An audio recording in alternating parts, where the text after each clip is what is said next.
তাহরুসের নাম শুনেছেন? তাহরুস গালফ অঞ্চলে এক ধরনের একত্রিত হয়ে যৌন নির্যাতনের এক প্রথা। আমরা দেখেছি তাহরির স্কয়ারে, আবার একই রকমভাবে দেখলাম ওই প্রথা মাইগ্রেট হয়ে গেছে ইউরোপেও। খালি মানুষ মাইগ্রেট করেনি, মাইগ্রেট করেছে প্রথাও।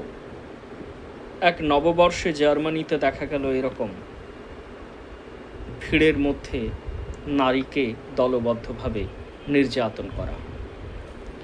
সম্প্রতিকালে যন্তর মন্তরে যে প্রতিবাদ আমরা দেখলাম, তাতে কিন্তু এরকম একজন মহিলাকে, একজন নারী সাংবাদিককে দলবদ্ধভাবে যৌন নির্যাতনের দৃশ্য আমরা দেখেছি। এ কোন প্রথা আসছে? এটা কোন ধরনের বর্বরতা, যা প্রতিবাদের নামে আমাদের নিয়ে যাচ্ছে মধ্যযুগীয় কোনো একটা ঠিকানায়? ঠিক এটার বিরুদ্ধেই আমাদের প্রতিবাদ।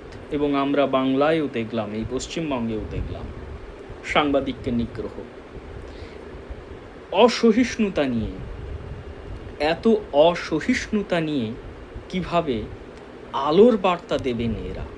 এদের কাছে কোন আলো আছে? যাদের বুকে আছে এক রাশ মধ্যযুগীয় অন্ধকার, তারা কিভাবে আলোর কথা বলেন? জানি না তাদের জীব আড়ষ্ট হয় কিনা এই ধরনের দ্বিচারিতা করতে গিয়ে। তো আমরা লক্ষ্য করব এর একটা ধারাবাহিকতা চলেছে, যে প্রতিবাদ করতে হবে। প্রতিবাদ ভালো জিনিস।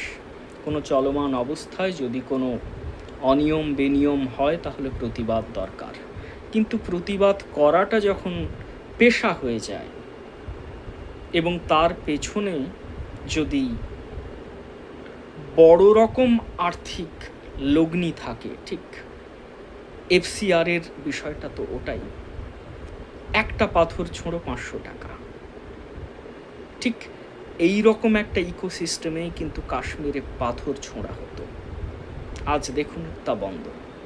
আশা রাখি আমাদের দেশের বাকি অংশেও এই যে একটা চলমান কুক্ষিগত হিংসা, এটা তো কুক্ষিগত হিংসা বলা যেতে পারে, হিংসাকে ওরা কুক্ষিগত করে রেখেছে, বাইরে আছে আলোর কোডিং। তো এটার বিরুদ্ধে আমাদের প্রতিবাদ চলবে।